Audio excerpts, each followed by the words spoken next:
To my beloved brother, I send my prayers and heartfelt thanks to you. I praise our Emperor and the Lord Regent for your life and work. Dearest brother, I have heard that you have lost your faith in the Imperium, that the great empire that was pulled together and united under his vision has become decrepit in your eyes. Dearest brother, you still pray. You keep your faith in our Emperor, even if not his empire.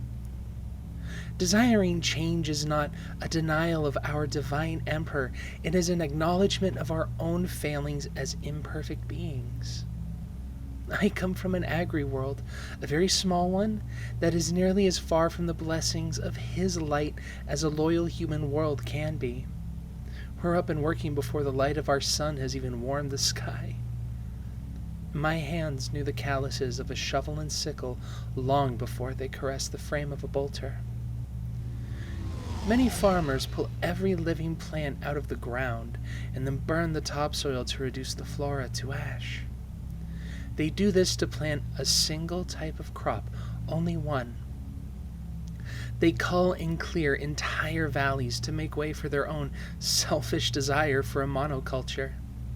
This was done for hundreds of generations on my home. And when my mother was young, every field on our planet died. By writ of the Administratum, our planet was abandoned.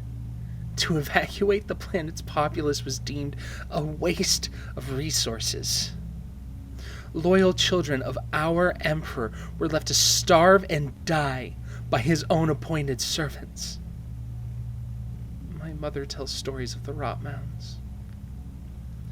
I have seen and purged hundreds of Xenos and servants of the archenemy. Holy wrath has taken hundreds of human lives by the pull of my finger. And yet when I look in the mirror, I cannot see a trace of the horror etched into my mother's features when she tells of the abandonment of our planet. The mounds began when 2 children died in a public square. Their parents, overcome with hopelessness and abandonment, laid down and died with their children. Nobody had the strength or will to move the dead family. Soon others came and died with them. When they came, they wouldn't take their lives with a blade or a pistol. They would just give up. When the first mound became too tall for others to easily climb, and they simply picked another spot on the ground to lay down and die. Always they would be joined by others. I'm told not even the infants would wail when a mother would lie with the dead. The babes would struggle for a bit, but never cry. I have listened to your histories, brother. I have heard the tales of the literal mountains of skulls left by legions. I'm sure a few hundred corpses in a pile does not sound too exotic. But imagine an entire planet covered in those hills. No ground, no roads, endless hills of gangrenous flesh and human misery stretching for 100 million square kilometers. A planet covered with dead relatives, dead neighbors, dead friends. Told that you were worth less to the Imperium than the cost of fuel, the work and faith of all your ancestors thrown away by someone who had never even tilled soil. This was the hopelessness of my world. Nothing would grow save for the vines that had thorns so hard normal blades could not cut them. They were burned with promethium to eradicate them for the monoculture that we were told to pursue. Yet, no matter how many defoliants were saturated into the soil, no matter how hot and how deeply the flames burned them, the thorns always came back. And in truth, the Ministorum would go out into the fields of nobles and perform rites of exorcism to try and get rid of the damn things. They were simply that invasive. my mother, she stopped trying to fight them. She left her barren lands to the fields of vines. She had nothing left to give, only her sweat. Vines grew and grew, 10-meter-high bramble with bayonet-sized thorns. And even though she was starving, she would tend to her field. Wherever the vines were not growing, she would pour the blood-saturated water and bury the bodies of those she could drag to try and fertilize the dead earth. She struggled every day, only kept alive by her prayers. What else could she do? She was a farmer. She tended the land. She lost count of how many weeks she struggled. Mother would wake, pray, tend to the vines, pray and sleep. In the company of a dead world, through her pain and struggle, my mother listened. Brother, I tell you the truth. The Emperor does not speak. He whispers. To those who can put aside their own ambitions and ego, they find it easier to hear his wisdom. Those who completely abandon selfishness, they not only hear his words, they understand them. Now the thorns that gave shelter to insects, protected from the brutal western winds, and with a place to nest, life returned. Now, my mom started catching the bugs that took shelter in her fields. Moving around the organic blades to catch them, she realized she was dancing. To ease her loneliness, her prayers were given in song. Eventually, other plants began to grow, sheltered by the thorns.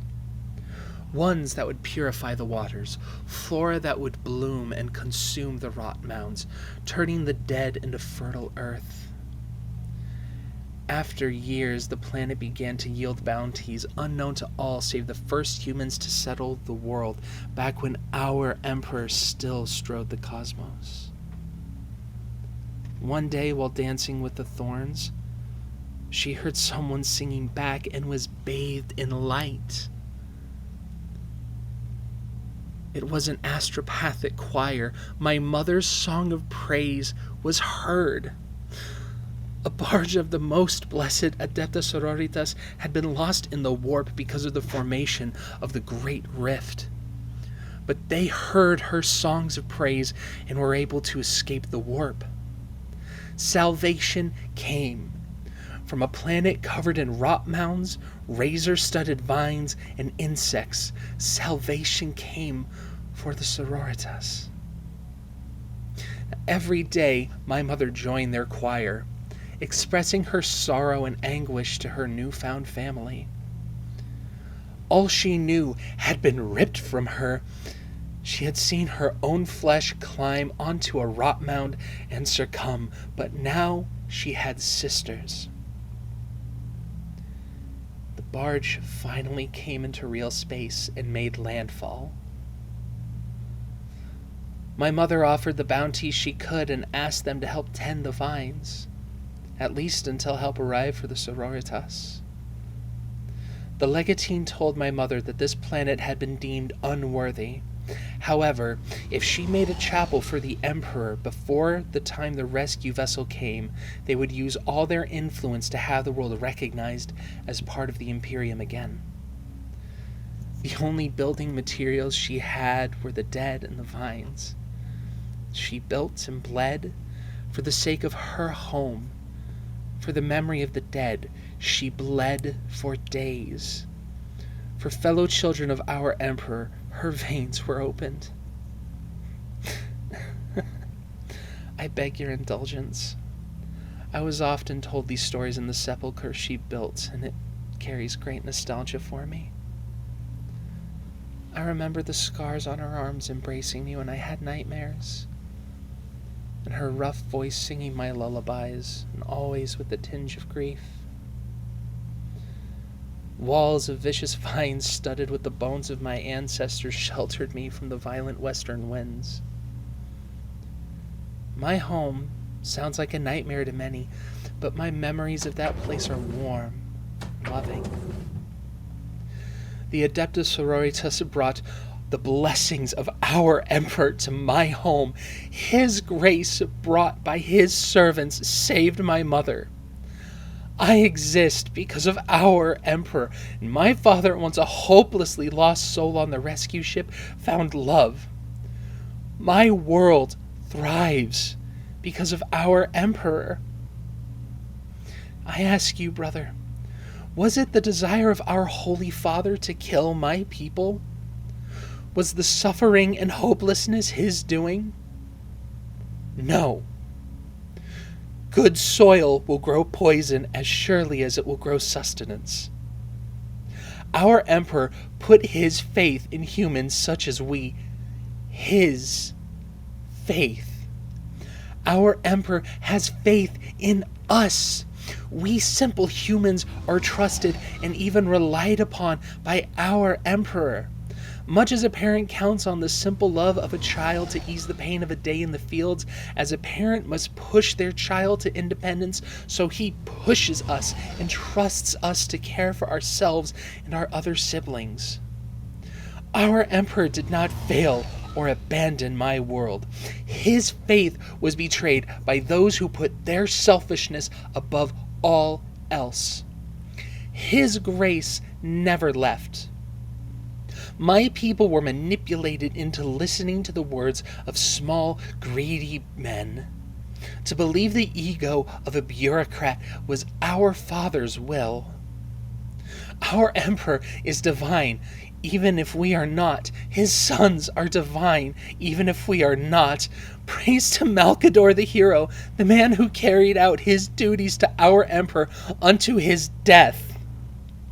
We, dear brother, you and I, we perform our duties as best we can. By setting aside our egos, we can hear his words and carry out his will. We reward his faith, the Emperor's faith in us, simply by doing our best. And from all this pain and misery, tangible altruism and real faith blossoms. Our Emperor loves, with the compassion so endless and complete that it makes the galaxy seem insignificant. I see this trait in you.